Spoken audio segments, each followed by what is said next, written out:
YouTube nuked my last video. Part 3 of The Stand was age restricted. I guess it's because I was talking about butt fudging too much. Apparently you're not supposed to talk about butt fudging that much on YouTube, so this time I'm going to try to keep it at a minimum. Basically, the video wasn't promoted to anybody. It almost has 3 views, basically 0 views because of that, so it's not good. With that being said, sign up for my Patreon in case the show ever gets pulled off the air. The email that I got about the video said that it was because I was describing suicide and promoting eating disorders, which isn't the case. There's nothing about either of those things in that video, I'm pretty sure. Unfortunately, part 4 of The Stand does have quite a bit of suicide in it, so I feel like this video is already doomed from the start. What am I doing here? Feels like I just wasted about 3 to 4 hours of my life doing this because YouTube's not going to help me out. The funny thing about it is, the thing that I just can't get over is that I'm watching The Stand on YouTube for free. You can watch the 6-hour-long 1994 series, The Stand, on YouTube for free, and I'm pretty sure it has like hundreds of thousands of views and stuff like that. And all I'm doing is talking about what's in the movie. But that video is probably not age restricted, right? It's probably not getting demonetized or any of that bullshit. But me just talking about it, because I'm not using like the code words, because I'm not saying, you know, but because I'm not saying unalive instead of suicide, or because I'm not doing like, you know, but in the butt, that's gonna get me age restricted. Damn! YouTube's trying to butt fuck me! So we're gonna try to harness all these frustrations and put it into a better product. No, I'm just fucking joking. Oh my gosh. But yeah, I gotta assume that it's really because of all the butt stuff that was going on between Harold and Nadine, because that's really probably the most graphic thing that I was talking about in the last video. But I don't know. We'll just move right on, because I could talk about that all day, and we'll get right into The Stand Part 4, which is called The Stand. We'll see if The Stand really licks the standing, if you know what I'm saying, or sticks the landing with this finale. So we start out with Harold and Nadine. They're fleeing Boulder. They just blew up the Free Zone Committee. You would think they'd be happy as hell, right? Because they're going to Las Vegas. They're meeting up with Randall Flagg. Exactly what they wanted. Things are going as planned. But Harold looks kind of fucking pissed. He looks bothered by the whole thing. And he's kind of like, seems more unsure than what you would expect from somebody that just bombed a house full of people. Nadine looks badass though. She has this cool outfit on. She kind of looks like a fucking Sailor Moon character for whatever reason. And she's driving like a Princess Peach style scooter. It's like a pink scooter that you'd see in Mario Kart. And so they're going along, they're driving, they're like, all right, I guess we're going to Vegas. We'll see what the devil's got in store for us. Well, apparently what the devil has in store for them is like a fucking spinning wheel kick to the face of Harold Lauder. So he's going, you know, Randall Flagg just appears before him. Tornado kicks his ass. He goes flying like 50 fucking feet over the guardrail, lands down in this ditch. His ribs are broken. His legs are busted up. He's got blood all over his face, and he's just like, my fucking legs. And Nadine's just kind of like, ooh. Damn, that was scary. And then we cut over to Stu, and he has like this intuitive feeling that something bad has happened to Harold. He's like, he spills coffee on his hand, you know, and he's like, shit, something happened to Harold just now. And they're just kind of like, oh, okay. That's pretty neat, you know? And he's just like, yeah, I don't really know. Something bad. Maybe he got Hayeen kicked off his fucking motorcycle by Randall Flagg, or maybe something else. Nadine just kind of peeks over at Harold over the guardrail, and she's just like, Harold, we're damned. And he's like, I know. Can you fucking help me out though? My legs are broken. My ribs are broken and shit. And she's just kind of like, no, I think I'm just going to keep going to Las Vegas. You know, I got to go hang out with Randall Flagg. He's my fucking devil husband. And she's just like, he's like, Nadine, help me. And she's like, good luck, Harold, and drives off. I will say, right off the bat, we're getting a lot more crow action in part 4, because before Randall Flagg drop kicks Harold off the bike, he appears as a crow, and he's just kind of like watching them travel around. And this happens many times throughout this part of the miniseries. We get a lot of Randall Flagg crow, even so much so that we see him transform from a crow into his human version, and we see crow feathers all over his body still. Like he hasn't fully turned back into a human. He's still got crow shit sticking out of his body. I wonder if he takes crow shits, like if he just needed to. What do you guys think if he would have just been flying along and he just launched a crow shit right in Harold Lauder's eyes, and that's why he flipped his motorcycle over the side rail? Would that be as effective as him appearing to him and basically just like power bombing his ass down the hill? Let me know in the comments, guys. We get the judge now. So we know that the judge is one of the spies from Boulder that's going to Las Vegas. He's driving his truck or his like fucking Ford Bronco or whatever all over the place to get to Las Vegas. He sees a Flu Buddy sign, and this makes him pull over. And it's not because it's just a cool looking Flu Buddy sign and it's got a lot of novelty attached to this miniseries.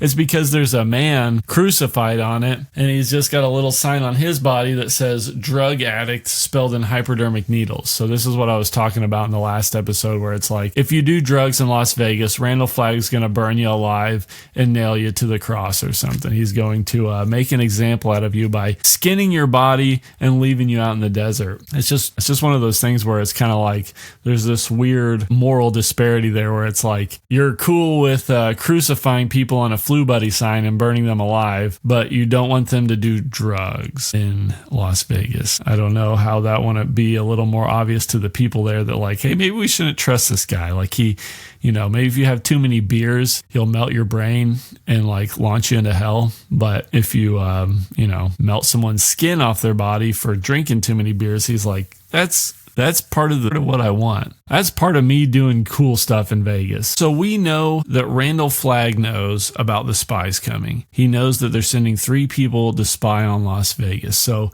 he sets up guards because he's aware that the judge is going to be driving through Utah or something. He basically sets up guards to intercept them. One of the guards is played by Sam Raimi, and the other is played by Tom Holland. So 2 great filmmakers there doing little cameos in this. So these guys, they see the judge fly through town. They kind of seem like a couple of dipsticks, if you know what I'm saying. They're kind of just like blundering and playing cards, but like spilling the cards all over the place. And they're like, oh yeah, I wonder if we're going to see that guy. And so they do. They chase after him and they get him to pull over. And the judge, right away is skeptical about this. He walks out with his gun drawn and he's just like, who are you guys? And Tom Holland gets out, and he clearly has a gun in his coat pocket pointed at the judge, but he's got his other hand out and he's like, hi, I'm David. Nice to meet you. We just saw you come through town. And Sam Raimi's just chilling in the back with a machine gun like this. And as soon as the judge sees him, he's just like, you bastards. And he just starts like blasting at them. And they shoot the fuck out of him. Sam Raimi goes nuts, though, and he just starts spraying bullets everywhere. He kills David. He kills the judge. The whole thing with the judge, though, is that, like, Flagg wants them to just shoot his body. He keeps telling them, like, don't mark up his face or whatever. And they keep kind of talking about that. Like, remember, we got to be really careful about not shooting his face. Well, apparently Sam Raimi shoots about 50 bullets into his face and just, like, annihilates his head. It's way worse in the book, but you get the idea that he shot his face too much. Although we don't see it because it's made for TV. Obviously, we're not getting as much gore or anything like that. It's not as graphic of a movie as you would expect from probably what you'd see nowadays on TV. He does go over to the judge and he's kind of like, oh shit, I blew it, At the same time, though, I'm sure if they sent, because Randall Flagg wants to send his head over to Boulder, Colorado, basically as a message to be like, hey, don't send spies over here or we're going to remove their heads and send them back to you and stuff like that. And you kind of get the feeling that, like, if they did this anyway, they would probably realize that it was the judge. You know what I mean? Like, I'm sure they would probably still be able to be like, oh, damn, that's probably the judge's head. Yeah, maybe we shouldn't be sending over spies anymore or something. But this is where we get Crow Randall Flagg. He drops down as a crow, and then he turns into human Randall Flagg, and he just starts, like, walking up on Sam Raimi, and he's like, oh, you blew it, you little dipstick, and he fucking, like, eats his head or something. You don't really see it again, made for TV, but you kind of see him, like, punching and smashing his head, and then the next time we see Randall Flagg, he's got, like, blood all over his mouth. We also see that Dana is banging Floyd. She's the second spy, obviously, and she's trying to get information, so she got in good with Floyd and just started bonking around on his little dinger, and he's like loving it and shit. He's getting to do sex, so Lloyd's pretty happy. Let's find out where we are here in this sequence with them chasing the judge and all the little town that they're in Utah. We do get a lot more great scenes with like dead bodies throughout the town and like little diners and stuff like that, and just the makeup with all the dead people that died from Captain Trips is very consistent and looks great. Again, very Dead Alive-ish. So we get Flagg. He radios in to Lloyd after he's done banging Dana, and he's just like, hey, the judge is awash. He got his fucking head exploded and stuff like that. We're going to need to get the second spy now. I know who the second spy is. I've known all along, Lloyd. I just haven't told you yet because I wanted to surprise you. And Lloyd's like, who is it? He's like, it's Dana. It's the lady you're banging. You need to go bring her to me right now and stuff like that. that. Lloyd, the Rat Man, Julie Lowry, and some other guys that are like Randall Flagg's henchmen or whatever, they go and they're like, hey, we know you're a fucking spy, bitch. Get dressed and we're going to bring you to Randall Flagg now. And she's kind of like, okay, well, I actually need to get dressed in the bathroom by myself real quick. And they don't like it, but they let her do it because she's like, you're never going to see me naked again, Lloyd. And he's like, all right, whatever. While she's getting dressed, we see that she has like devised a blade, like a wrist guard blade to shoot out of her arm to try to stab Randall Flagg with it or whatever. And it's an interesting weapon. It looks like something that the character Blade would wear from the movie Blade. So she's got that rigged up. It's all hidden in her shirt and stuff. And they bring her up to Randall Flagg's suite. He basically is like in a business suite at this hotel or something. And he's cleared out all the furniture. And Dana's kind of like, why is there no furniture in here? He's like, oh, because liars sit on chairs or something like that. I didn't know what that meant, but I was kind of like, is that something people say or think or something? I just thought it was convenient, you know, if you're going to be talking for a long time, to have a place to sit down. I don't know. Doesn't make any sense to me. So basically he just explains like, hey, I knew that you and the judge were coming to spy on here. And I know that there's a third person too, but for whatever reason, I can't see who it is. And so to touch on the book real quick, The Stand is basically Stephen King's version of The Lord of the Rings, or at least it's been described that way, I believe, by him. It's like the American version, almost like a sci-fi horror version of The Lord of the Rings, which is, you know, it's a large epic journey story. And so like Lord of the Rings, Randall Flagg has an all-seeing eye similar to the Eye of Sauron, and he can see everything except for who this third spy is. And so he's getting a little freaked out by that. He's like, every time I try to look into it, I just see the moon. And then Randall Flagg actually says O-O-N. That spells moon. And he's like, does that mean anything to you, Dana? And you can tell she's kind of like, oh shit, it is Tom calling, you know. But she's like, no, that doesn't mean anything to me. I don't know shit about the moon. And then he's just like, all right, well, fair enough. We got your bags packed. We're going to send you back to Boulder. Just go ahead and tell everybody that we mean no harm. And she's kind of like, no shit. All right. Well, she kind of heads for the door. Flagg like steps in front of her again, though, and he's like, actually, there is one thing that I'm going to need you to tell me, though. And she's like, what's that? Who's the Moon Man? And then he like turns into a demon face and he grabs her and starts shaking her. He's like, who the fuck is it? And she's just kind of like, you know, and she whips out her blade and she stabs him with it. And he goes, oh, like, he's like, oh, fuck, you got me. But then she pulls back and the blade is a banana. So it's another, and he just kind of laughs at her. He's like, that was a pretty good joke, wasn't it? And she's just kind of like, what the fuck? How the hell did you do that shit? Also, how'd you turn your head into a demon head? So that's one of the things with his all-seeing eye. He saw the blade coming and he knew that he was going to turn it into a banana with his dark magic. So while he's just kind of like cracking up about this, he's like, oh, that was a good one. I fucking know about all this shit. I know about lots of things, you know. She kind of just like casually walks over to this, it's like a marble countertop and it has like a glass divider on it. I keep bumping shit. She's just like, oh, shit, this guy's gonna torture me until I tell him about Tom Cullen, you know. So she just goes, hi-ya, and fucking smashes the glass, and you know, there's broken glass sticking up. He kind of looks over and he's like, what are you doing? And she just goes, hi-ya, and fucking slams her neck down on the glass and kills herself. So bye-bye YouTube video, bye-bye monetization, hello age restrictions, hello YouTube's censorship. I just did it. I just ruined the video right there. Actually, is that the second time? No, it's the first time so far that we've mentioned this, but YouTube don't like it. So I guess like what I should have like, you know, done something else. She unalived herself. Like, how's that any better? Fucking dumbass. Fucking dumbasses. So Flagg, he didn't see that shit coming either. So he's fucking pissed about it.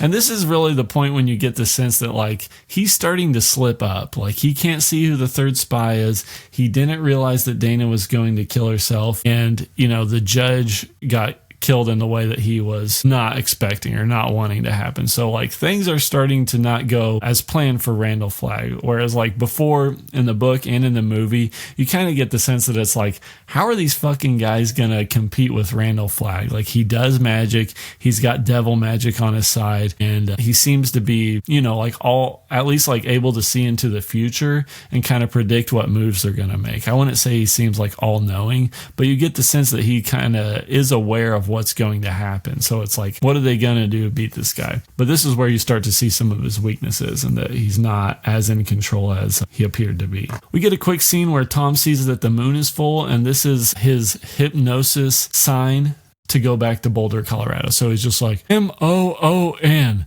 Time to go back to Boulder, Colorado. So he gets on his bike, he heads back, he bumps into Julie Lowry on accident, and she sees him and recognizes him. And Julie Lowry, again, is great in the movie. She's very, the way the actress portrays her is excellent. She's one of the easy to hate characters in the book because she just kind of fucking sucks, and the way that she's described and everything is awful. It's really off-putting. But when she sees Tom, she just like snickers to herself, and she just goes, "The Phoebe," and then she runs off like she's like giggling and shit. She's like, "I'm gonna tell Randall Flagg about the Phoebe and that he's the third spy." So we'll see where that goes. But let's check in on old Harold. He's not doing too great. He writes a note and he sticks it on his jacket that says, "I was misled."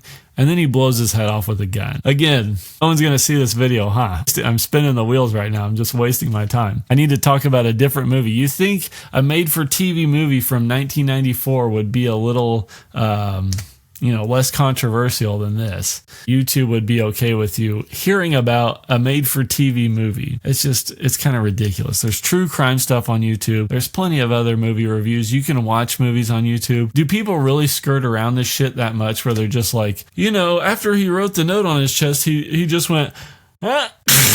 It's like, is that better? Is that better for people? Like, do people really think that that's like, respectful enough to be like, well, you can do that. You can do like hand motions and sound effects and maybe say words that rhyme with it, but you can't say the actual word. Is that what it takes? Is that what it takes to become a rich and famous YouTuber? Stu also feels that this happened. So like, as they're walking, he's like, "Oh, damn, Harold just shot his fucking head off." And he's like, "I can taste the gun oil in my mouth." And they're just kind of like, "Damn." And he's like, "Yep, poor bastard. I hope his soul is burning in hell right now." And then they just keep walking. Nadine's bike runs out of gas or it breaks or some shit, so she just drops it and starts walking. She's going through the desert so long that she gets all sunburnt and shit. Her lips are all crusty and dry and stuff like that. And then she starts hearing Randall Flagg's voice. She's also kind of just singing to herself, "Baby, can you dig your man?" And throughout this whole part of the story, you really get the idea that she regrets leaving Larry. And I feel like this idea is just strengthened more and more throughout her scenes in the fourth part. Like, she just regrets her decisions. But Randall Flagg starts guiding her to this campsite area. He's got a campfire set up. He's got a mattress on the ground. He's ready to bust. So this is where we get the second worst special effect in the series so far. I don't hate it or anything, but it's just one of those effects where he like walks out of a big ass campfire and it looks like something from, again, Mortal Kombat Annihilation. I feel like is the best example, where it's like you'd see him kind of like unnaturally walk out of like a fire and you can just see the outline of their body that's clearly like cut out of a different image. It just looks bad, but it's really not that big a deal. Honestly, it still kicks ass for me. I still love it. And right after he walks out of the campfire, he doesn't even cool off or anything. He just walks straight up to Nadine and just starts putting some damn kisses on her face. And she's just like kissing him back and stuff. She's honestly into it. And she's kind of like, "Oh yeah, this is great. I'm finally here with my dark husband, my dark man. This is my dark man husband. He's a demon, but I still love him. And we're about to buck." And so he lays her down on a mattress in the desert and she's into it. Like, this is all consensual at this point. She's like, "Oh yeah." And he like busts her shirt open. Randall Flagg's got to whip his jugs out too. And he's just like, "Check these honkers," and she's like, "Those are nice." But then, for whatever reason, I don't understand this because this is all going well for him. He's about to hit her with that devil dick. But then he decides to turn his face into a fucking scary scarecrow face. And he's just like, "Nadine, I'm horny." And she's just like, "What?" She's kind of laying there looking at him like, "Can you turn back to like the hot guy face or whatever?" And then he's like, "No." And he turns into the fucking demon face that we saw earlier with Dana. And he's just like, "Oh yeah, I'm about to bust." And she's just like, no, I don't want this anymore. I don't want you to bust. I don't want to fuck it. I don't want to fuck this guy. Like, what? This isn't what I signed up for. You never turned into a scary scarecrow in my dreams and stuff like that. You were like a romance novel guy or whatever with your big jugs. And so she's like trying to get away from him, trying to keep her pants on and stuff like that.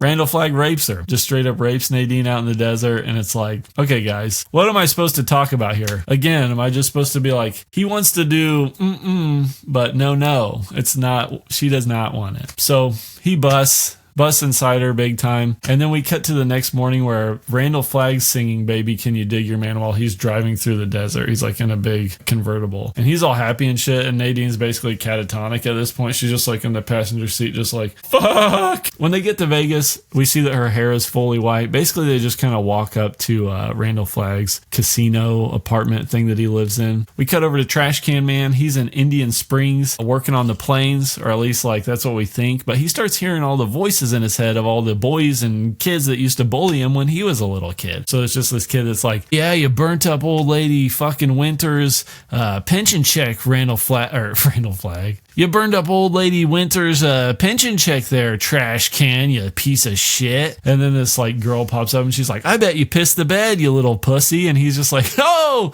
leave me alone. And they're just like, why don't you go back to Terre Haute and get electrocuted, you fuck? And he's just like, no. So he rides off into the desert on a 4-wheeler. One of the pilots shows up and he's like he's like, Trash Can Man, where are you, bud? And then he sees that there's a fucking bomb on the plane. He's just like, and it fucking blows up and he gets dead. He's dead now. This guy dies by a bomb. And we don't know where Trash is going at this point. He's on a whole other side quest, I guess. Lloyd and Julie Lowry, they're trying to tell Flagg about Tom. You know, she's like, hey, tell Flagg about that I saw the third spy. I know who it is. But when Lloyd approaches him about it, Flagg's just like, hold on now, dude. This is part of my honeymoon. Get out of my fucking face. I'm about to go bust in my wife some more. And Lloyd's just kind of like, okay, man, talk to you later or whatever. And, you know, he's like, sorry, Julie, I tried. And she's like, man, shucks. I wanted him to know that I did something good, you know. Flagg's upstairs with Nadine. He's happy as hell. He's still singing Baby Can You Dig Your Man for whatever reason. And then Lloyd comes up because he's like, come up around like 1 o'clock or something, you know. So he does. And he introduces Lloyd to Nadine officially. At this point, she's basically being puppeted by Randall Flagg. Like he's just standing behind her, like holding her arms, like, here, Lloyd, shake her hand. And you can tell Lloyd's just like uncomfortable as hell. He's like, yeah, nice to meet you or whatever. Anyway, what's up, Randall Flagg and stuff. And Flagg starts telling Lloyd, he's like, oh yeah, by the way, Nadine's pregnant with little Randy Jr. in her belly. Nadine sits down with Lloyd, starts telling Flagg about like the shit that Julie Lowry was telling him with Tom Cullen, you know, and he gets fucking pissed. He goes full on Devil Daddy mode where he turns into the Devil Daddy makeup and he's like holding these drinks and they start boiling and he just fucking launches the drinks at Lloyd. He's like, you motherfucker, why didn't you tell me this shit? And he's running around the room like fucking mosh pit in the room. He flips over the chairs and the couches and stuff, and he's like karate chopping through lamps. He like karate chops through a glass window and stuff, and he's just like, this is awful. And then he comes back in the room and he's like back to his normal face, you know, his human face, and he's just kind of like, anyway, how was your drink, Lloyd? And Lloyd's like, I don't know. You threw it against the wall. And Flagg's like, damn, you're hilarious. Anyway, yeah, let's go find this fucking Tom Cullen guy. How about you send 100 people out to go get him? And Lloyd's just kind of like, yeah, we can do that. You know, that sounds like a good idea, I guess. And he's like, what do you want to do about Trash? He's like, oh, just shoot him in the head when you see him. And he's just kind of like, cool. And Lloyd kind of pulls Randall Flagg aside and he's just like, hey man, everything going all right in here? You doing all right, bud? Seems like things are getting a little out of hand.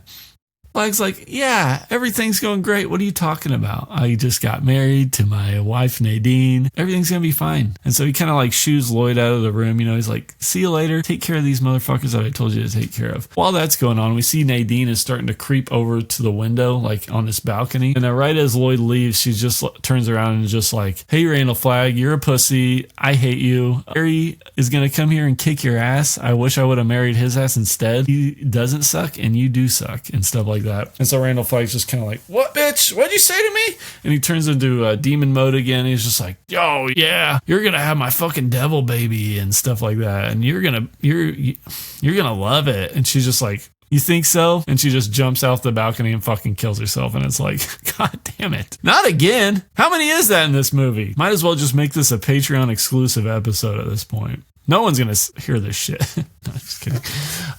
So she dies. Flagg tries to catch her, but he can't. He didn't see that shit coming either. And he's just kind of like, son of a bitch. But he keeps telling himself, he's like, don't worry, it's going to be okay. Everything's going to work out. Stay on track, you know, stay focused. We cut over to Trash Can. He is riding his 4-wheeler into a damn nuclear testing facility. So he's got like a sonar radar in his brain that just like leads him to where weapons are. And he's just like, hell yeah.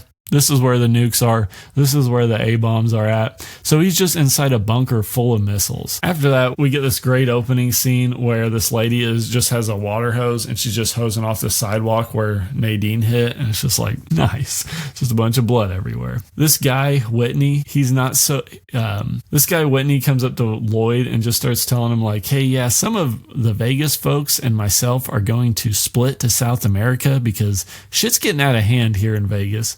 But Lloyd's like, sorry, bud, I can't go. He's like, I'm too loyal to Randall Flagg. You know, he busted me out of jail and shit, saved my life. I was going to die in jail and I was going to have to eat my cellmate and stuff like that. So I guess I'm just going to ride it out here. See what happens, you know? What's the worst that could happen? And this guy, Whitney, he only pops up in the movie about twice, but he's kind of a bigger character than that in the book anyway. He's like a little bit more of an important henchman in Vegas than he gets in the movie. Over with Tom, he's going through the desert. He almost gets spotted by some of Randall Flagg's guys, some of his men that are out to see him. And really the only reason he doesn't is because one of the guys is like this guy's like, oh, I heard something. And this other guy's like, it's probably just the fucking wind, you know? He's like, just sit down and let's drink some damn beers and get drunk. And they're like, yeah, that's a good idea. And he's like, who gives a shit about Randall Flagg anyway? That guy kind of sucks.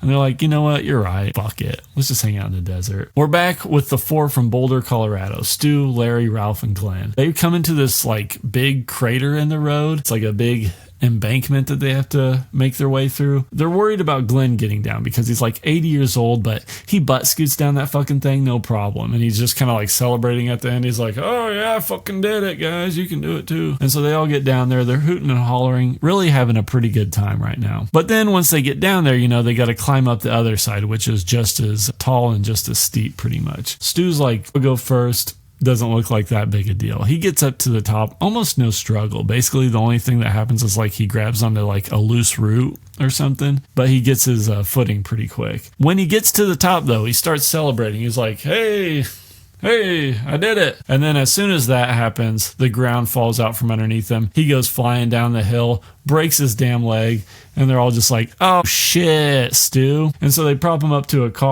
this like broken down car next to it, and they put a splint on his leg. Glenn goes and finds some Coca-Colas for him to drink and some pain medicine. And Larry's like, all right, well, I guess we'll just wait around with Stu until he gets healed up. You know, maybe we'll stretcher him off to the next town and let him rest up for a little while.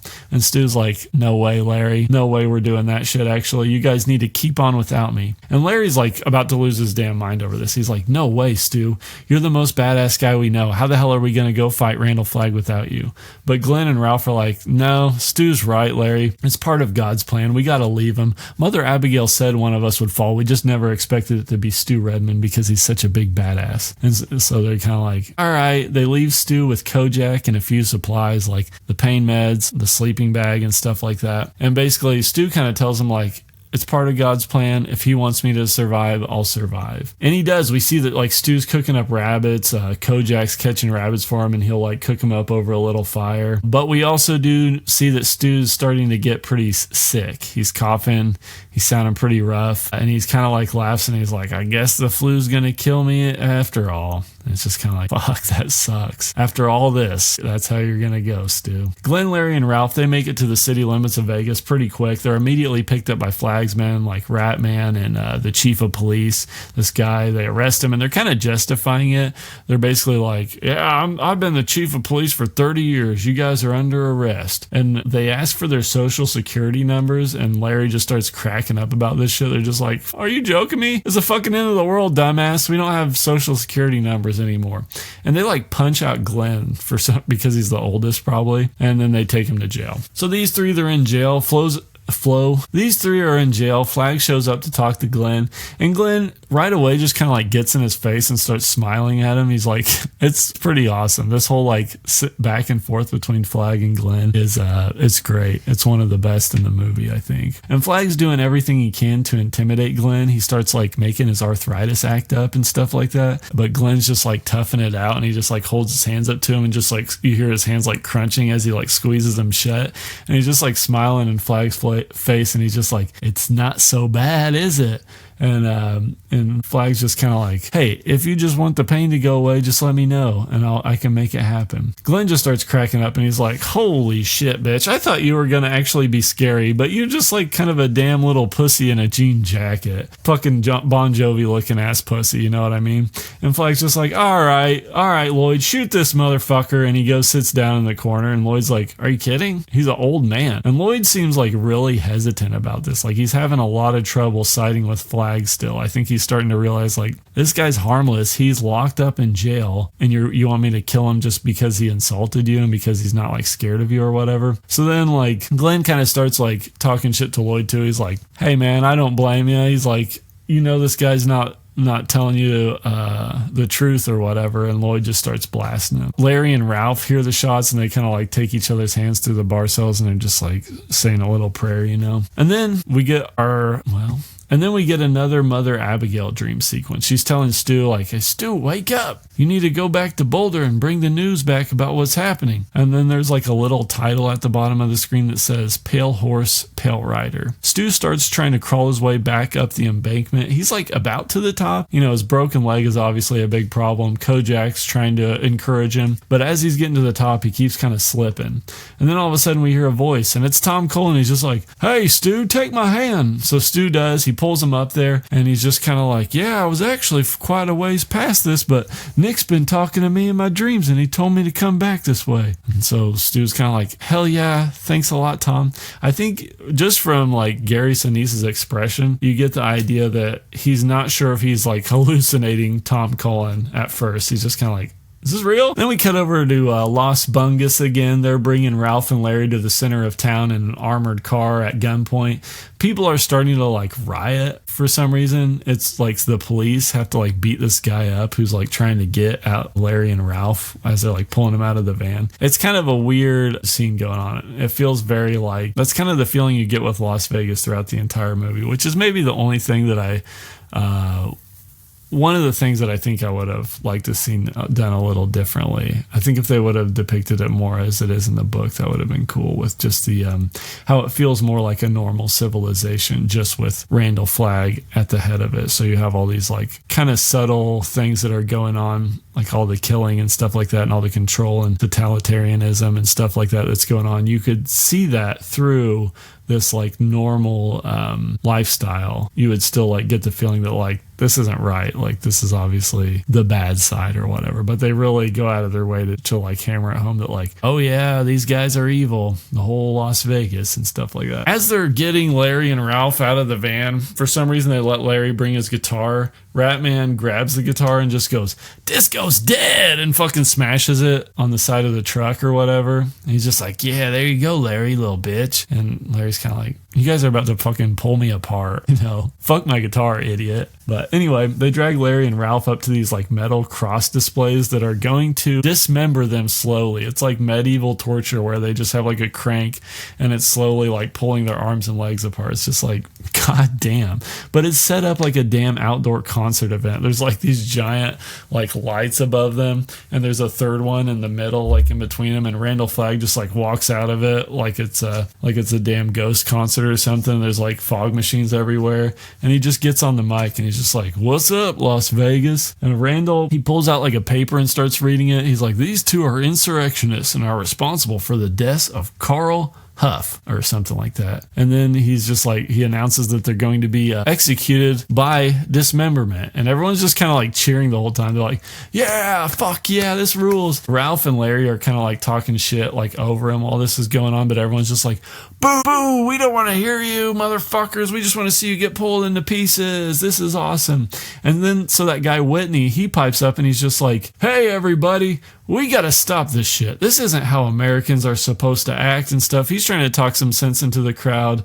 He's like, do you really want to live with seeing these guys get pulled apart? Because Randall Flagg's like, everybody has to watch except for if you have kids. If you have kids, you're excused. But other than that, it's your duty to watch these guys get dismembered. It's kind of like, yeah, I don't know. I think I'm gonna move. I think I'm gonna live somewhere else. Actually, you know, if that's an option anyway. I don't want to get pulled apart or nailed to a cross or anything. But you know, I'm surprised this Whitney guy's still here. He was talking about going to South America. But because he speaks up and says all that shit, Flag just blasts him with an electricity ball. He's just like, Whitney, how about this? Pew! And just like electric ball shoots out of him and makes his like mouth melt. And he's just like, shut the fuck up. And then we see Trash. Trash is just driving up with an atomic bomb on the back of his four-wheeler. This is pretty awesome, honestly. And Flag's face is completely in disbelief. He like sees Trash Can pulling up and he's just like, are you fucking joking me right now? Like, what else could go wrong? Honestly, it's like one of those moments where he's like, could this day get any worse? Seriously, guys. Trash has severe radiation poisoning. He looks like the melted guy from RoboCop. Like his skin is just kind of like paper mache, like dripping away from his face and shit. And he's just kind of like, I brought it back for you, Randall Flagg. And